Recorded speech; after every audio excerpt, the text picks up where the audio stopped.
Salut tout le monde pour ce nouvel épisode de Ma Bible et mon couteau en présence de l'équipe de choc, la même que la dernière fois, avec Mauritius, Loïc, Diego et moi-même, pour cette fois-ci une émission consacrée à l'Église. On a vu la Bible, on a vu le catéchisme, tout ça, mais on n'a pas vu l'entité.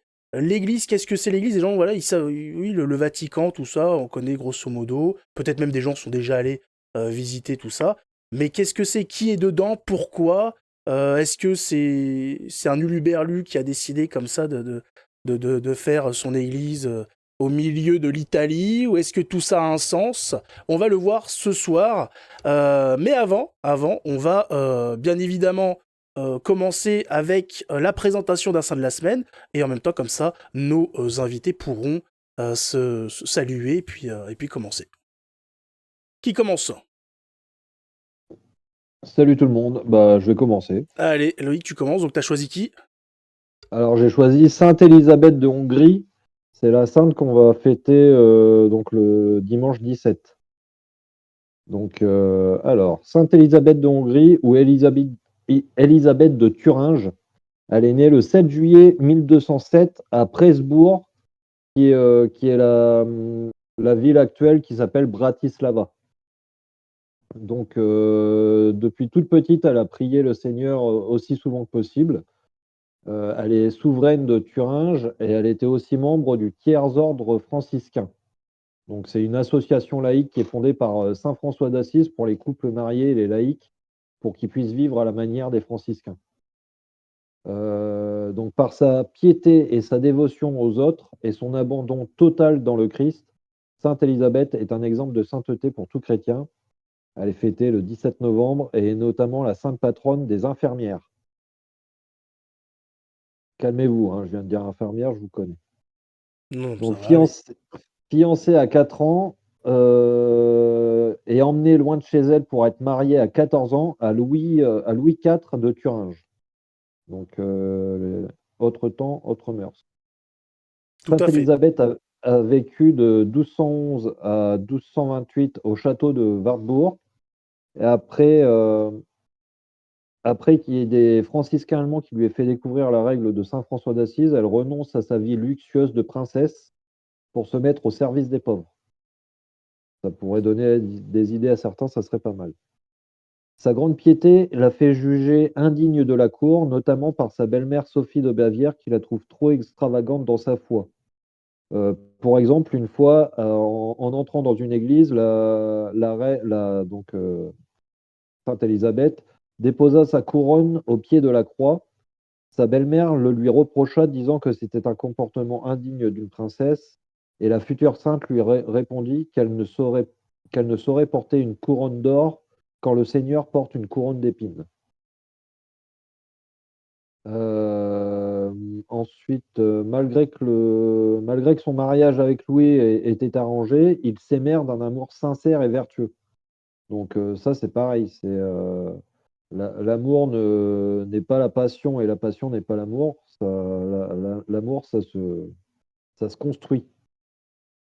Donc, ils avaient pour habitude de prier beaucoup ensemble, désirant tous les deux faire la volonté de Dieu.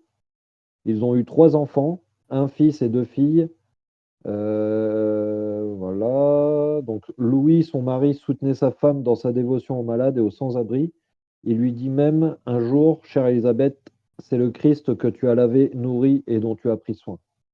Lors du miracle des roses. Alors, le miracle des roses, c'est quand elle était encore reine, elle visitait régulièrement les malades et transformait parfois même le château en hôpital pendant les guerres.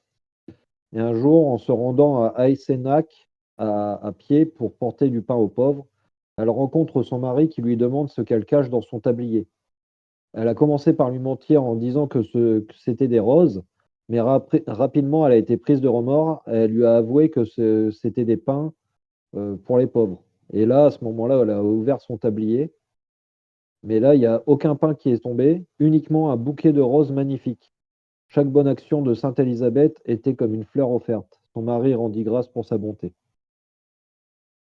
Voilà. Et ensuite, pour revenir. Donc il- son mari est mort durant une croisade alors qu'elle avait elle avait seulement 20 ans. Refusant d'être remariée, elle est chassée de la cour. Elle voyage alors de village en village proposant ses services et assiste et soigne les malades. Elle trouve refuge dans la prière et parle de Dieu à tout le monde.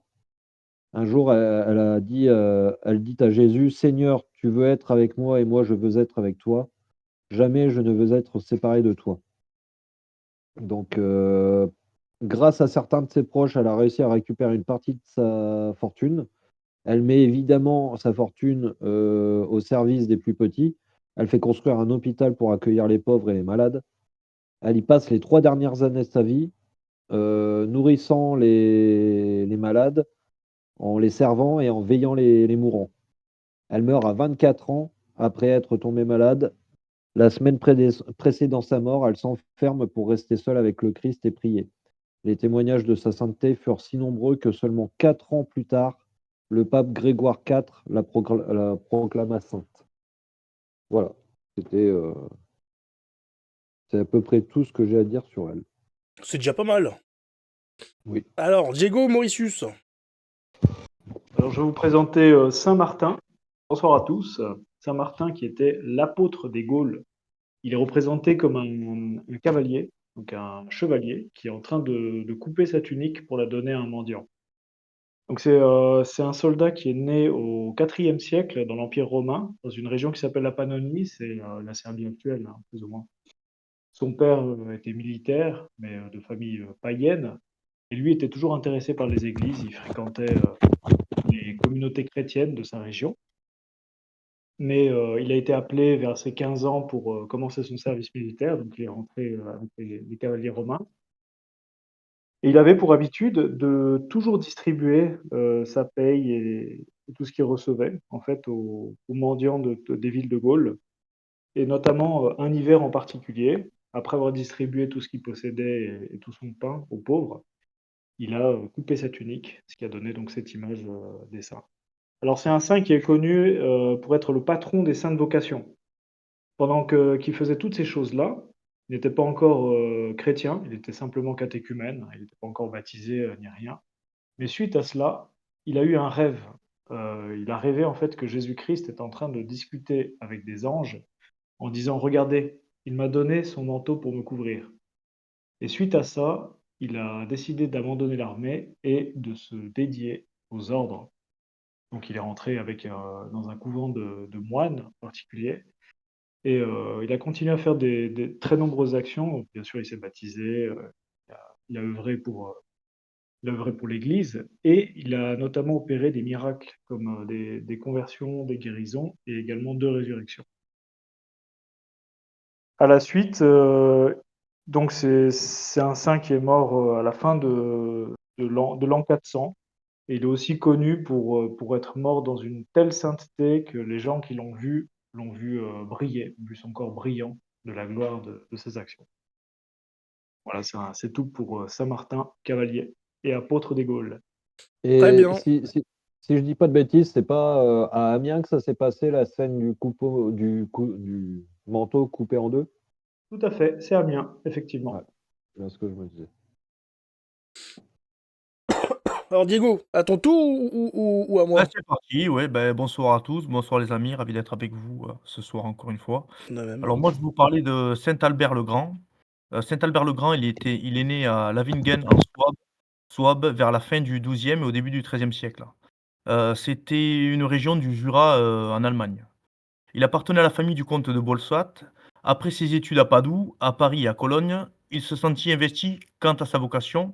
Il se tourna vers la Sainte Vierge Marie. Elle lui apparut et lui délivra que Dieu le destinait à l'ordre des Dominicains. Au début de son noviciat, Albert rencontra des difficultés d'apprentissage qui le poussèrent à envisager de quitter le couvent. Mais la très Sainte Vierge Marie le consola et il surmonta ses problèmes intellectuels. Il devient un très grand penseur, reconnu pour ses recherches et sa maîtrise de la philosophie et de la physique. Il enseigna dans plusieurs villes, dont Paris, où ses cours sur Aristote attirèrent de nombreux étudiants. Ses conférences furent si populaires qu'il dut enseigner en plein air tellement il y avait du monde qui était présent par ses enseignements et ses prêches. Après avoir, dirigé l'école des dominicains de Cologne, il a formé, attention tenez-vous bien, il a formé saint Thomas d'Aquin. Il fut brièvement évêque de Ratisbonne avant de démissionner pour se consacrer à ses études et il mourut à Cologne le 15 novembre 1280. Donc, saint Albert le Grand est fêté le 15 novembre. C'est bon pour moi. Très bien. Bah nickel. Et bah alors, moi, je vais présenter saint Edmond, archevêque en 1240, qu'on fête aujourd'hui, en fait, hein, le 16 novembre chaque année. Alors, je vais vous lire vite fait, très rapidement, un peu ce qu'a fait ce saint et ce qu'on peut tirer comme réflexion de sa vie. Edmond Riche, natif d'Abington, donc c'est actuellement l'Angleterre, a été élevé par une mère pieuse qui n'a pas arrêté, par ses exemples, de porter son enfant à la vertu. Il a fait d'excellentes études à Oxford, à Paris, et grâce à tout ça, il est devenu un homme remarquable à travers son siècle. Il était très connu pour son intellect et son phrasé. Un jour que sa mère lui apparut en songe, il s'occupait de géométrie, elle prenait sa main, lui fit tracer 3 cercles reliés ensemble, et prononçant ces mots, le Père, le Fils, le Saint-Esprit, il fut frappé de cet avertissement, et Edmond ne voulut plus d'autres études que celles de la science divine. Voilà. Ce songe l'a frappé, a changé complètement sa vision des choses, et il a dit: j'arrête de perdre mon temps à apprendre des choses comment dire, des matières de son époque, des trucs, Utilité. des cours de voilà, des choses qui ne servaient à rien. Il voulait se consacrer entièrement à la Sainte Écriture, ce qui arrive à beaucoup de saints qui étaient des gens très très très intelligents, qui avaient de grandes études derrière eux. Même des fois, ils étaient allés jusqu'à avoir un métier incroyable, et ils ont tout abandonné suite à un songe, suite à un événement, à une apparition. Voilà, ils ont changé du tout au tout pour rejoindre l'Église catholique. Alors, j'en étais où? Donc voilà, il fit frapper de cet événement. Il se fit recevoir en docteur et docteur de la théologie, et enseigna les saintes lettres avec un grand succès.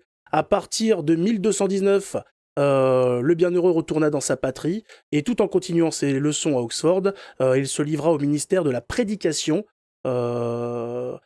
Ensuite, Grégoire IX le nomma au siège de Cantorbéry. Alors, Grégoire IX, c'est un pape. Voilà, donc c'est pas, voilà, il a été quand même nommé par le pape de son époque. Il devint donc évêque, et il réforma les abus, traqua les vices, soutint les faibles et nourrit les pauvres. Sa vigueur épiscopale ne tarda pas à lui susciter bien évidemment des ennemis. Vous savez que les saints, par leur exemplarité, suscitent très souvent de l'agacement, de l'énervement sur les gens qui ont, qui ont un petit peu honte de leur comportement, et qui ont comme seule logique de détruire, d'abattre celui qui leur rappelle leurs conditions, leurs mœurs. Donc malheureusement, Saint Edmond, il n'y a pas échappé. Donc il a suscité des ennemis, entre autres Henri III, qui violait les droits et usurpait les biens de l'Église. L'archevêque, renouvelant l'exemple de saint Thomas sous le règne de Henri II, prit en main la défense des intérêts et de la religion. Persécuté par le roi, par les seigneurs, par son chapitre même, il dut s'exiler et se retira en France. Et après avoir quelque temps édifié les moines de Pontigny, il alla mourir chez les Cistériens de Soisy en 1240. Donc la réflexion qu'on peut tirer de cet archevêque, c'est par exemple que l'archevêque de Cantorbéry recommandait de prier surtout avec le cœur. 5 mots du cœur, disait-il, valent mieux que des milliers de paroles froides. Si la ferveur soutient notre attention, sans parler beaucoup, nous prions beaucoup. Voilà, ce qui compte le plus, c'est quand même la ferveur plus que la quantité. Enfin, la qualité à la quantité, c'est un adage que tout le monde connaît. Et c'est une réflexion qu'avait saint Edmond en son temps. Voilà pour ce qui était des saints. Cette semaine, on a pu tous en présenter un, c'est pas mal. Espérons que les prochaines fois, on pourra aussi le faire. On va pouvoir s'attaquer au vrai sujet de ce soir, qui est l'Église. L'Église qui est la mère qui a fait naître tous ces saints. Le Père étant Dieu, qui est l'Église? Qu'est-ce que l'Église? D'où ça vient? Depuis quand ça existe? Qu'est-ce qu'on y trouve? Qui on y trouve? On va répondre à peu près à tout ça ce soir, tout en restant, bien sûr, accessible au plus grand nombre. Donc, qui a envie de commencer sur l'Église? Par quoi on peut commencer? De quand ça date l'Église, déjà? Est-ce que c'est quelque chose qu'on a vu récemment? Est-ce que c'est là depuis 10 siècles, 15 siècles? Ben, l'Église, j'ai envie de dire, elle s'est instaurée à partir du moment où notre Seigneur Jésus-Christ est venu sur terre, Dieu fait homme, et a commencé à rassembler les premiers apôtres. Quand il a commencé à enseigner les 3 dernières années de sa vie, quand il a commencé à enseigner aux apôtres, et c'est à ce moment-là qu'il a établi l'Église. Ah, c'est Heu, intéressant, parce que ça veut dire quoi l'Église?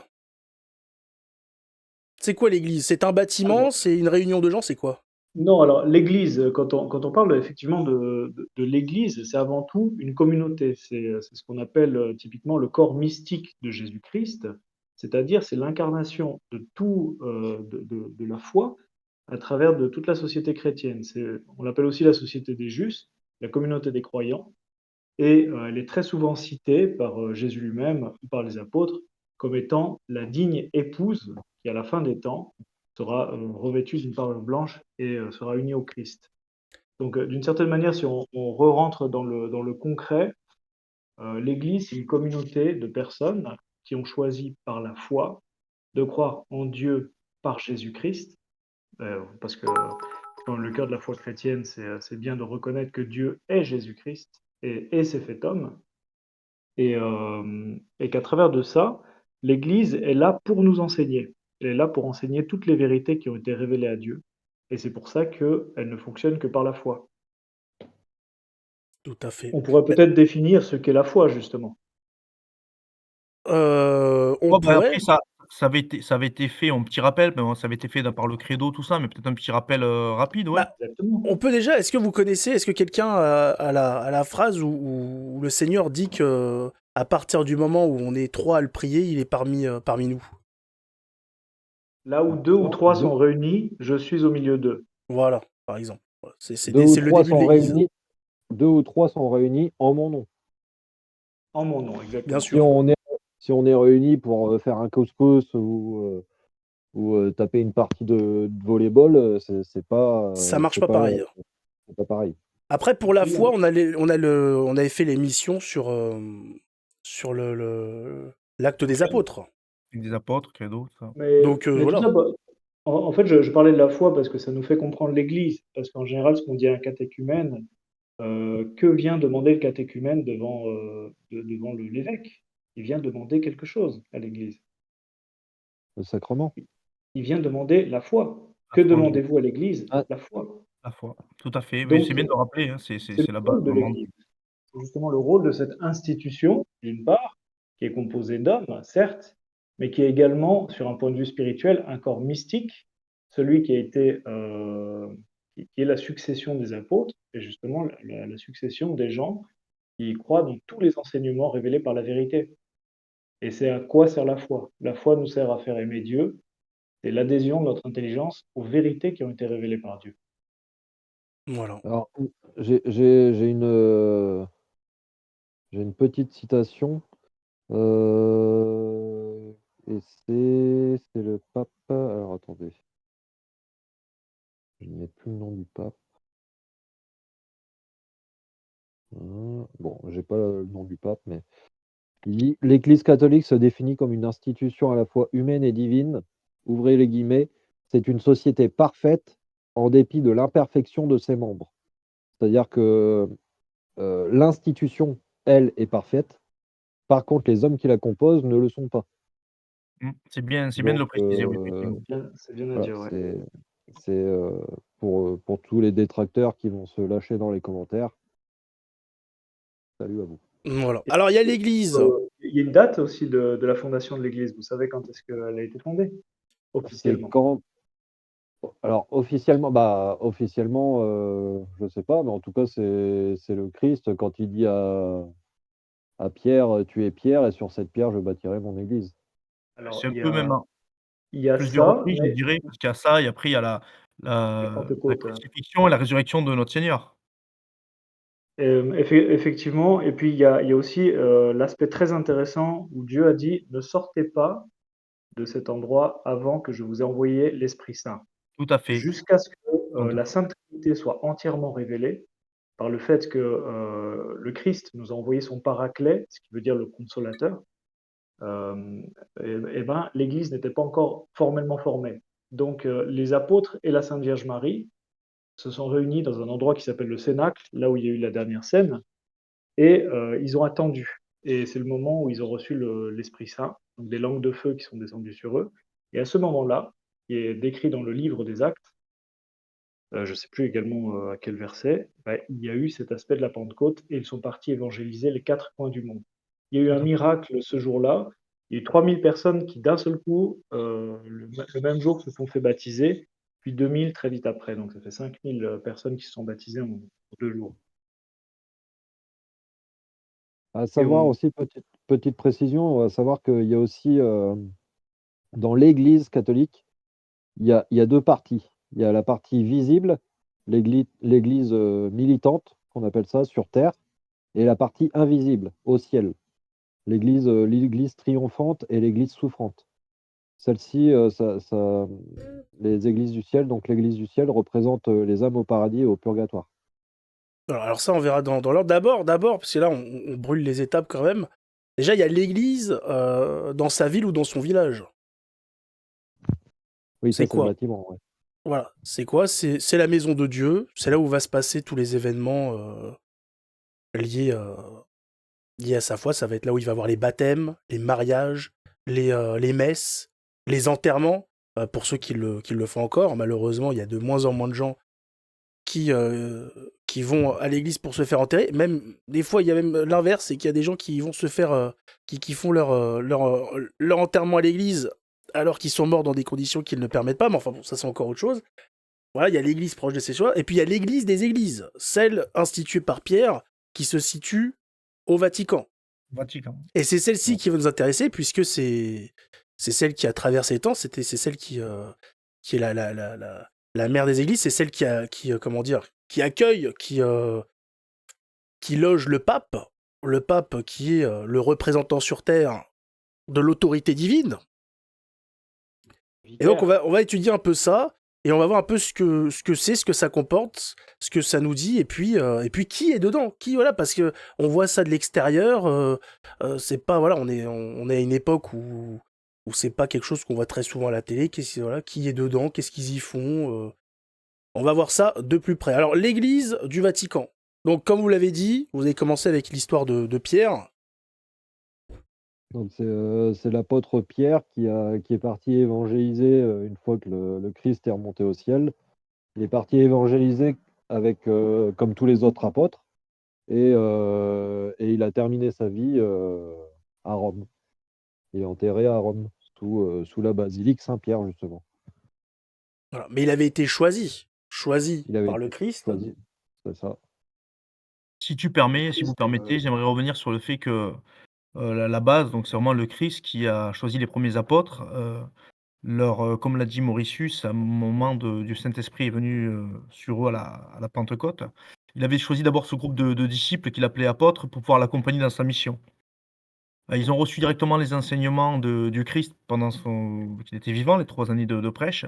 Ils ont été témoins de ces miracles et ils ont joué un rôle très important dans la diffusion du message. Il y avait les apôtres, il y avait aussi des disciples des apôtres. Toutes ces personnes ont propagé le message et la parole du Christ à travers le monde.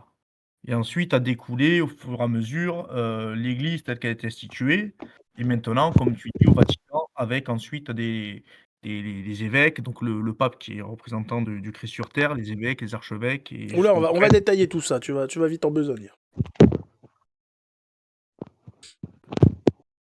Doucement. Doucement. Donc, Alors le effectivement, Vatican. je voudrais juste rebondir sur une chose qu'a dit également Loïc, donc parce qu'on a déterminé 3 choses. La première, l'Église en tant qu'une institution, une communauté de croyants, l'Église en tant qu'un bâtiment, effectivement, dans lequel on y fait tous les sacrements et où il y a les prêches et les enseignements. Mais il y a également l'Église dans sa communauté. Et sa communauté, elle est à la fois terrestre et spirituelle, comme a dit Loïc. Donc on a l'Église militante, c'est-à-dire c'est nous, c'est toute la communauté des croyants sur Terre qui peuvent prier pour les vivants, pour ceux qui sont défunts, pour la communauté des saints. On a également l'Église souffrante et l'Église triomphante qui sont dans le monde invisible, donc après la mort. Je ne sais pas si quelqu'un veut en parler. Tu peux continuer.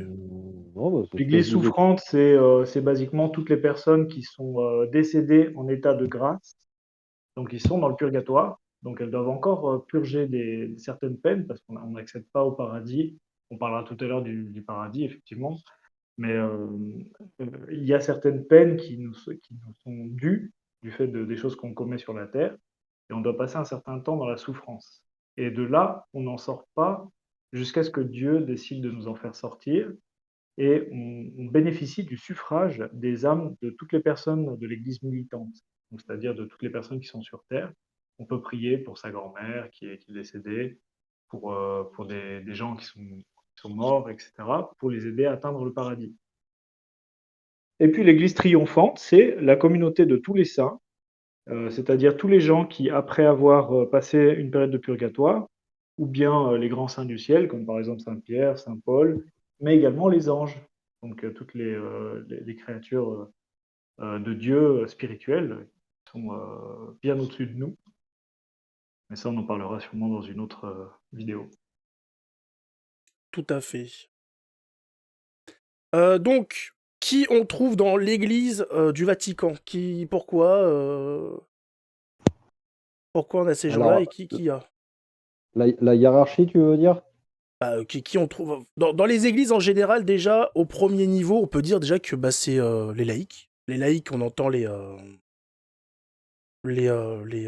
catholiques de Les tous les papes. jours, qui font partie de l'église. C'est pas Ouais. que le pape, c'est pas que les prêtres. Nous sommes pleinement membres de l'église. Il faut le rappeler. Voilà, alors les laïcs, si je peux donner une définition assez rapide, c'est des paroissiens qui aident le prêtre dans la messe pour apporter des ustensiles, des choses comme ça. Mais ils ont pas dédié leur vie que à Dieu, c'est-à-dire ils sont pas rentrés en sacerdoce comme les prêtres, comme les moines ou les bonnes sœurs. Tout à fait. Donc Exactement. Et puis il y a une ils grosse restent civils. différence entre un laïc et la laïcité. Oui, Ça, oui, c'est voilà, quelque ça n'a rien chose à voir. qui est importante à définir parce qu'il y a beaucoup de gens qui confondent les deux. Un laïc est effectivement quelqu'un qui n'a pas reçu ni l'ordre, ni est entré dans aucun des ordres, mais qui est au service de Dieu dans sa prière, dans sa manière de servir sa paroisse. Et la laïcité est une invention très récente de la République dans laquelle on prône une société sans l'Église catholique. Voilà. Alors, par contre, on a dit que Bon, les laïcs donc, faisaient partie de l'église, mais n'étaient pas, voilà, ils ne participaient pas, par exemple, à faire la messe. Mais, il y a une exception. Il y a quand même une possibilité, parce que juste au-dessus du laïc, entre le laïc et le prêtre, on a ce qu'on appelle les diacres. Qu'est-ce que c'est que le diacre? alors Ah! là, je laisserai parler Diego ou Mauritius. Vas-y Diego, hein, si tu veux y aller. Est-ce que Diego sait ce que peut nous définir le diacre ou je le fais? Non, mais vas-y, parce que du coup, tu le feras peut-être mieux que moi, je Alors, pense. le diacre, c'est un laïc, donc c'est un homme qui peut. Oui, un homme, j'allais dire une femme, non, un diacre. Qui peut être marié avec des enfants, avoir une vie comme n'importe qui, sauf qu'il aura, on va dire, mené des études pour pouvoir être l'assistant du prêtre lors des messes. Il ne peut pas faire une messe, il ne peut pas faire ce que fait le prêtre, mais il peut assister, il peut être l'assistant du prêtre ou aussi d'un évêque pendant une cérémonie. Il peut administrer le sacrement du baptême.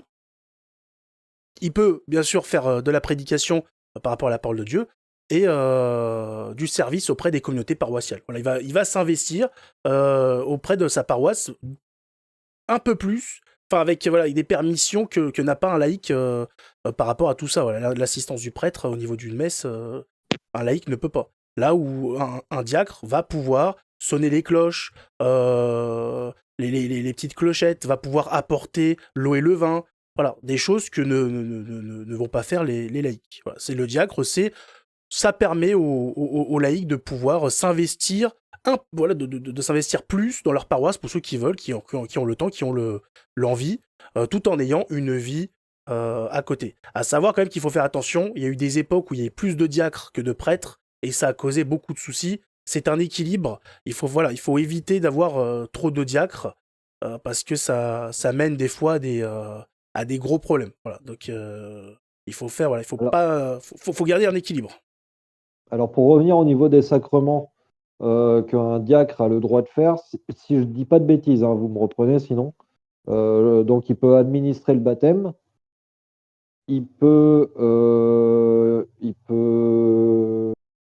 en gros, il peut faire tous les sacrements, sauf comment dire, les sacrements du pain et du vin pour administrer l'hostie Alors, et la confession. Je suis pas sûr. alors Loïc, il Je sais pas. ne peut pas donner la communion parce que Non. ses mains ne sont pas consacrées, il n'est Ouais. pas prêtre. Il ne peut pas donner non plus le sacrement de confession. En revanche, il peut marier et il peut Oui, c'est ce que je dis, oui. baptiser. Tous Voilà. les sacrements, sauf Et le il ne peut pas sacrifice non plus donner du l'extrême-onction. Voilà, non, ouais, Et il ne voilà. peut pas l'ordre non plus. Alors le mariage, c'est rare quand même, hein. Être marié par un diacre, c'est vraiment si aucun prêtre n'est disponible. Il y a des capitaines qui marient. Ouais, enfin, je sais pas. Moi, je savais pour le baptême, je savais pas pour le reste. Alors, on a parlé du diacre, qui assiste, qui est assisté par le diacre? Le prêtre.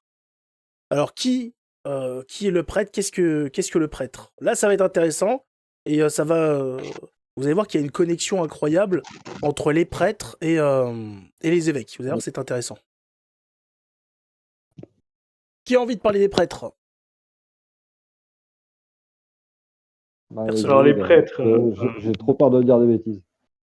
moi je veux pas dire de bêtises non plus, je vais être très court. Le prêtre a le principal rôle du prêtre, c'est d'imiter le sacrifice de Jésus à chaque messe. Donc ça se fait par des paroles de consécration dans laquelle il sacrifiera le pain et le vin. Donc c'est quelque chose qui s'appelle la transsubstantiation. On transforme ces espèces qui sont matérielles dans un vrai corps et un vrai sang du Christ. Donc c'est un sacrificateur. Le prêtre est avant tout sacrificateur. Il Voilà. est capable de donner et d'administrer tous les sacrements. Donc il y en a 7 au total. Et il n'a pas la plénitude du sacerdoce, contrairement à l'évêque. Donc c'est-à-dire que la seule chose qu'il ne peut pas faire lui-même, c'est consacrer des évêques, par exemple, ou consacrer d'autres prêtres. Tout à fait. Alors le prêtre est aussi appelé le presbytre ou curé, s'il est lié à une paroisse spécifique. Comme on l'a vu, il est au-dessus du diacre, donc il est au deuxième niveau de la hiérarchie. Donc il peut administrer tous les sacrements. Il peut faire la bénédiction eucharistique, et il peut donner l'eucharistie aux fidèles. Voilà, c'est lui qui le fait. À partir du moment où vous voyez autre chose, c'est qu'il y a un problème. Il y a un problème quelque part. Alors le prêtre peut faire tout ça, pourquoi? Alors j'aimerais moi juste, rapidement, juste venir sur un petit point. Le prêtre, son rôle principal, c'est le salut des âmes. C'est-à-dire que le prêtre doit, nous enseigner la parole du Christ, heu, nous propager la bonne parole pour sauver un maximum d'âmes. Ah bah oui, c'est son seul but, hein. C'est vraiment son but Il ultime. C'est ça consacre qui sa vie à ça. beaucoup, malheureusement, l'oublient et c'est ça qui est Oui, Exactement. oui. problématique. Père Alors, Mathieu. le prêtre peut faire tout ça parce qu'en fait, il reçoit tous ses pouvoirs, on va dire, de l'évêque. Le prêtre, en fait, est un délégué de l'évêque. C'est ça qui est assez intéressant. C'est qu'en fait, le prêtre est là pour faire ce que devrait faire l'évêque, mais vu qu'il y a trop de monde, vu qu'il y a beaucoup trop de fidèles, enfin beaucoup trop, il n'y en a jamais trop, mais vu qu'il y en a partout, il y a énormément de gens à sauver, il y a énormément de gens à qui il faut offrir l'Eucharistie, et ben l'évêque va déléguer son pouvoir reçu directement des apôtres aux prêtres. Donc, est-ce que vous pouvez parler un petit peu des évêques qui sont les successeurs des apôtres? Tout à fait. L'évêque, effectivement, c'est le successeur d'un apôtre. C'est-à-dire que, par exemple, on peut prendre Pierre. Pierre était le premier évêque. Donc, c'était vraiment le tout premier évêque. Il était donc lieutenant du Christ. C'est un peu le mot qu'on dit, ou alors vicaire. Le vicaire, donc, c'est effectivement celui qui prend le rôle terrestre du Christ. L'évêque a donc la plénitude du sacerdoce, c'est-à-dire que non seulement il enseigne, mais il enseigne également à l'Église enseignante, c'est-à-dire tous les autres prêtres. Il a aussi une faculté particulière que n'ont pas les autres prêtres, c'est celle de la confirmation des catéchumènes, qui ne peut être faite que par un évêque, C'est vrai. C'est ça. et il peut également ordonner des prêtres et également consacrer des évêques. On ne peut Donc pas il être a quand prêtre même sans passer par un évêque. exactement, Et- exactement. Et de même, un évêque ne peut devenir évêque que par un autre évêque. Le principal évêque, le premier, le primus inter pares, c'est le pape. Donc le pape, c'est l'évêque de Rome, mais c'est également, pour nous, dans l'Église catholique, c'est la tête de vi- l'Église, c'est le premier entre tous les pères. Voilà. Alors vous c'est pouvez ça. les reconnaître parce qu'ils normalement, ils sont avec des tenues violettes, hein, s'ils sont pas en civil. Et alors, la coutume, le respect veut que quand on s'adresse à un évêque, on va pas dire, on va Mm. pas dire bonjour mon pote, comment ça va. On emploie les termes monseigneur ou votre excellence. Voilà, c'est une marque C'est de respect. une marque de respect, oui. Et il y a Voilà. une autre marque de respect qu'on donne à un évêque, c'est d'embrasser non pas sa main, mais l'anneau pontifical qui représente la succession de Pierre. Donc en général, on fait une genuflexion devant le Monseigneur et on embrasse son anneau pontifical en reconnaissance de notre allégeance à son autorité, comment on appelle ça, spirituelle. Spirituel. J'aime- Est-ce que tu peux parce qu'il y a aussi le terme cardinaux. Alors moi, j'aurais voulu rapidement parler sur les évêques. C'est les fonctions qu'ils ont, qui sont dans 3 dimensions. La dimension prophétique, sacerdotale et royale. La dimension prophétique, c'est qu'il annonce la parole de Dieu, pardon, et enseigne en tant que guide spirituel ses fidèles. La dimension sacerdotale, c'est qu'il offre des sacrifices spirituels en célébrant l'Eucharistie. Il intercède pour le peuple devant Dieu. Et la troisième et dernière, royale, il gouverne son diocèse avec l'autorité que Dieu lui confère, en exerçant la charité, la justice, charité, justice et le service. D'accord. Ok. Et donc les cardinaux, alors là, je Les sèche. cardinaux, c'est en général des évêques, mais pas toujours. Voilà. Il y a des cardinaux qui sont aussi des prêtres, ou alors qui sont... non, je crois que c'est tous des prêtres, minimum. Ouais, non, Mais mais la plupart sont des évêques, non? la plupart sont des évêques et ce sont des conseillers. Donc c'est un collège d'évêques en général qui est choisi par le pape lui-même, euh, qui est normalement qui ne fonctionne pas par collégialité mais par autorité directe Hmm, et qui sont là pour conseiller le pape c'est parce ça. qu'il y a énormément de décisions à prendre sur Hmm. l'ensemble des diocèses du monde. Et les cardinaux sont là comme L'assister dans auxiliaires. ses fonctions. Voilà, tout à fait. Voilà. Ils ont aussi en charge la gouvernance de l'Église et ils ont une responsabilité administrative au sein de l'Église. Voilà, donc quand vous entendez le terme cardinaux, donc vous savez à peu près que vous êtes à peu près sûr que c'est un évêque, mais qui a des fonctions en plus, qui a des devoirs en plus. Et donc, suite à toute cette hiérarchie, on arrive en haut de la hiérarchie terrestre. Je le rappelle quand même, là on est sur la hiérarchie terrestre, hein, on reste sur la Terre. Nous avons au-dessus de tout ça le pape. Qui est le pape? Pourquoi est-il le pape? Alors le pape, comment dire, comme les évêques sont les successeurs des apôtres, le pape est le successeur de Saint Pierre, qui a été le premier pape. Et c'est ce que l'on appelle le vicaire du Christ. Donc c'est le représentant du Christ sur terre. Et tu peux aussi C'est dire que c'est un évêque. c'est un évêque aussi, voilà, c'est le premier des évêques, c'est l'évêque de Rome. Voilà. Mais chef suprême de l'Église, donc l'évêque des évêques. C'est ça, le chef des évêques. Voilà. Alors comment, si les gens savent pas, donc on a le pape qui est à la tête de l'Église, mais comment il y arrive? Est-ce que vous savez expliquer de façon assez rapide comment est élu un pape? Ce sont les évêques et les cardinaux qui se réunissent en collège, si je dis pas de bêtises. Convocation du conclave. Un C'est ça, en conclave, ouais. conclave, en conclave. Voilà. À savoir que ça se passe, cette convocation se passe entre 15 et 20 jours après la mort ou la démission d'un pape. Les démissions de pape, c'est très rare. Donc c'est plutôt par rapport à la mort d'un pape. Donc voilà, on utilise cette période pour permettre aux cardinaux du monde entier de se réunir à Rome, parce que c'est tous les cardinaux qui se réunissent et qui vont discuter donc des besoins de l'Église et du profil souhaité pour le prochain pape. Tout ça, bien sûr, sous sous sous la direction de l'Esprit Saint. C'est ça.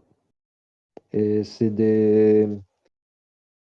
Alors je dis peut-être une bêtise, mais ce ne sont pas des évêques qui se présentent pour être pape, comme il peut y avoir des candidats pour une élection présidentielle, par exemple, mais ce sont les évêques qui préconisent telle ou telle personne. Exactement. C'est pas une démocratie, c'est pas une relation horizontale, c'est bien une relation hiérarchique verticale. Et ce sont les têtes, donc des gens qui sont normalement avec une plénitude de sacerdoce, mais aussi qui sont des avis éclairés sur la vie de l'Église pour pouvoir statuer de ce qui est le mieux pour l'Église. Qui Mais, aujourd'hui, petit à petit, est remis en cause par le synode qui vient de s'achever en novembre. mais est-ce que vous savez que tous les cardinaux ne peuvent pas participer au vote? Est-ce que vous savez Non. quel est le critère pour pouvoir être un cardinal qui participe au vote? Non, Il faut avoir moins de 80 ans. C'est un critère qui a été D'accord. décidé, voilà. Si vous avez plus de 80 ans et que vous êtes cardinal, et ben malheureusement, pas le choix. D'accord. Voilà. D'accord. C'est une petite particularité. J'imagine que c'est lié à des choses qui ont dû se passer dans l'histoire de l'Église. Oui, pour peut-être pour éviter les personnes séniles ou qui dépérissent avec l'âge, quoi, peut-être. C'est ça. Oui, tout à fait. Sans compter que l'Église a connu des temps assez étranges avec certains papes qui ont fait remonter des morts sur la chair. Mm. On en parlera peut-être un jour. Oui, oui. Alors il faut savoir que théoriquement, tout homme catholique baptisé peut être élu pape. Ah oui, Ouais. d'accord. Sauf que la plupart du temps, enfin même quasiment tout le temps, le choix se porte principalement sur les cardinaux présents. Mais, théoriquement, tout homme, voilà, à partir du moment où tu es baptisé, que tu es catholique, tu peux être élu pape. D'accord, c'est Ah. intéressant. Je ne savais pas par contre, tu vois. Tout homme, Ouais. ça on ne savait pas. Mais tu ne dois pas être d'abord prêtre pour l'éternité, monter la hiérarchie en tant qu'évêque et tout ça. C'est même Alors un comme, simple comme j'ai dit, laïc pourrait c'est devenir pape. théorique. Ça ne s'est jamais vu. Mais théoriquement, il n'y a pas de limite de candidature, il n'y a pas de choses précises pour être pape. Il y a pas d'obligation d'être rentré en sacerdoce. Voilà. Enfin, quoique le baptême est un sacerdoce aussi, on se Oui, doit de vivre en tant que voilà. chrétien, mais d'accord. Voilà. Ça me fait penser que je comprends avec ce détail-là, je comprends un petit peu mieux la prophétie de Marie-Julie Jaïni sur le grand monarque. Mais on en parlera sûrement dans une autre émission. Oh oui, on va en parler des prophéties. Voilà, donc le déroulement du vote, grosso modo, pour clôturer un petit peu l'émission sur l'Église, ça se passe dans la chapelle Sixtine, au Vatican, dans le plus grand des secrets, bien sûr, hein, loin des caméras, loin des journalistes, loin du monde moderne. Du monde, exactement. Les cardinaux prêtent serment de respecter le secret du vote et d'en accepter le résultat. 4 tours de scrutin ont lieu chaque jour, 2 le matin, 2 l'après-midi, et pour être élu, un candidat pardon, doit obtenir les 2/3 des voix. Et après chaque vote, les bulletins sont brûlés. Une fumée noire indique qu'aucun pape n'a été élu, tandis qu'une fumée blanche annonce l'élection d'un nouveau pape. Voilà, Abenus C'est- papam. pardon? Abenus papam. En Voilà. latin. C'est Pas voilà. pas. Vous avez en plus, comme ça, un petit peu d'explication sur cette fumée que tout le monde attend. Tout le monde a déjà vu ces images. En tout cas, si vous n'avez pas vu, vous pouvez, je pense, les trouver sur YouTube ou sur Internet. Voilà, quand on voit tous ces gens qui sont devant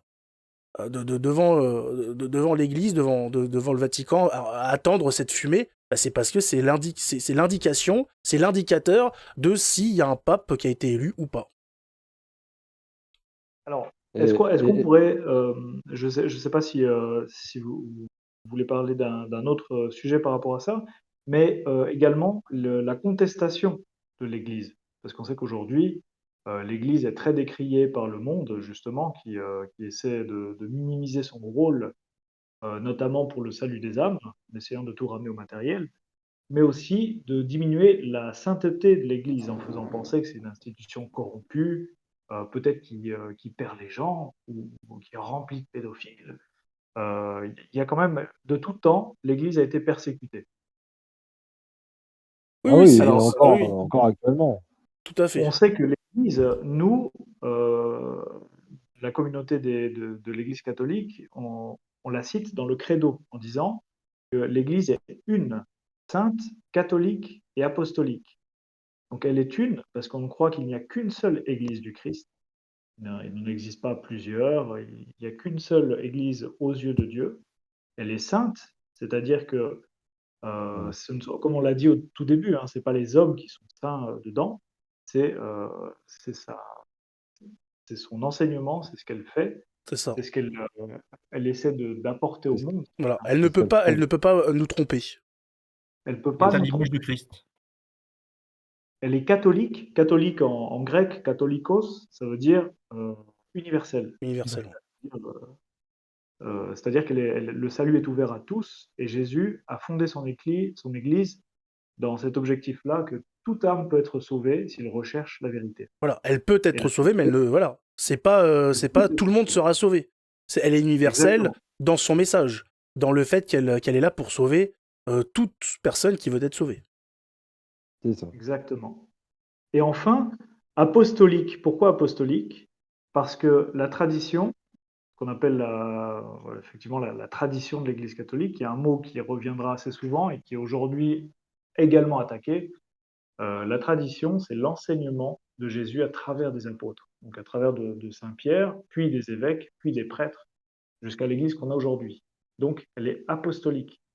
Quand on parle des protestants, les protestants sont autocéphales, c'est-à-dire que par leur propre pensée, par leur propre jugement, par leur propre interprétation individuelle, ils vont se faire une église, une religion, ce qui fait qu'il y a autant de croyants il y a autant de protestants qu'il y a de fidèles, en De fait. courant. Quelqu'un veut rajouter quelque chose sur l'Église? Non, je pense que tout a été dit, là. Une Non, dernière chose, après, peut-être la crise dans l'Église catholique actuelle. Je ne sais pas si vous voulez qu'on fasse une petite phrase dessus. Ou tu peux faire une petite phrase, mais pas beaucoup plus, parce qu'on risque de perdre les gens si on commence à parler de la crise. Mais une petite phrase si tu veux. Voilà, l'Église, comme on l'a dit, elle a été attaquée dès sa fondation. C'est-à-dire déjà dès l'époque romaine, les catholiques finissaient très souvent dans la fosse aux lions. Et ça a continué au Moyen Âge avec les invasions musulmanes, même si elle a fini par dominer à cette époque-là. Très vite, avec les Lumières et la Révolution française, on est arrivé à une nouvelle persécution. Mais cependant, elle est toujours restée la même. Au fil des siècles, à travers de la tradition, elle a toujours continué à enseigner le salut de la même manière depuis le début, c'est-à-dire depuis le temps des apôtres jusqu'à aujourd'hui. Et à la fin du 19e, on a un courant libéral qui est apparu. C'est un courant libéral qui veut et qui essaye d'une certaine manière de ramener l'Église au monde et qui essaie justement de diminuer le rôle de l'Église dans la vie des hommes et dans leur salut. Et ce courant libéral a mené à une réforme qui a commencé au XXe siècle, en 1900, peut-être même un petit peu avant, à l'époque de Saint Pie X, de Saint Pie V, de Léon XIII, qui cherchait à diminuer l'importance du salut. On en est arrivé à un concile qui s'appelle Vatican II, dans lequel l'Église n'est plus le chemin, mais l'Église est seulement un chemin. Donc on va en parler tout à l'heure justement avec la réaction sur cette vidéo très, très intéressante, qui est le fruit de cette problématique qui est amenée par Vatican II, par le Concile Vatican II, qui essaie de minimiser la vérité, de dire qu'il n'y a pas qu'une seule vérité, mais plusieurs, que la vérité n'est pas forcément au sein de l'Église, et ça crée des dissensions. Et notamment une très grande dissension entre tradition et ce qu'on appelle libéralisme ou progressisme. Ou le modernisme. Voilà, modernisme. C'est tout bon pour vous? C'est tout bon. Eh ben écoutez, on vous remercie de nous avoir écoutés jusque-là. Si vous avez des questions, n'hésitez pas à les poser en commentaire. Depuis peu, on peut enfin mettre des liens en description. Donc, on verra, en tout cas pour ma part, je vous mettrai un petit peu en lien sous les anciennes vidéos aussi, les livres en PDF et tout que j'ai pu utiliser pour les thèmes abordés. Peut-être que aussi ceux qui participeront ou qui ont participé pourront partager si c'était des liens internet ou quoi, pour approfondir le sujet pour ceux que ça intéresse. En tout cas, on vous retrouve pour le prochain épisode qui va concerner le paradis, puisque une fois qu'on a fini la hiérarchie sur Terre, on va maintenant s'intéresser à ce qui se passe de l'autre côté. Je vous remercie encore d'avoir participé, Diego, Loïc et Mauritius. Ce fait encore un plaisir de vous avoir dans cette émission incroyable. Et on se donne rendez-vous donc à la prochaine pour le thème du paradis. Rendez-vous au paradis. Allez, Plaisir partagé. Allez, à bientôt. à bientôt. À bientôt.